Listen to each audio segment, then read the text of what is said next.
This tutorial review will show you how to change email to phone number in iMessage. You can change the iMessage send and receive address right from the settings app on your iOS device.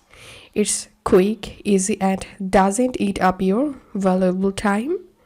First, head to the settings app, either from the home screen or from the app library of your phone, and scroll down, search for message, and tap on it.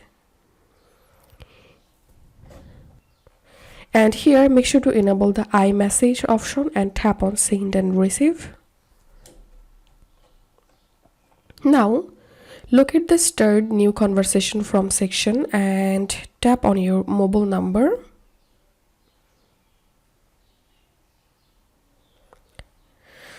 Once selected, a blue tick will appear on it to signify the conversations will be initiated from your mobile number. And this is how we can change email to phone number in iMessage. If you find this video helpful, don't forget to subscribe tutorial reviewer. See you in the next video.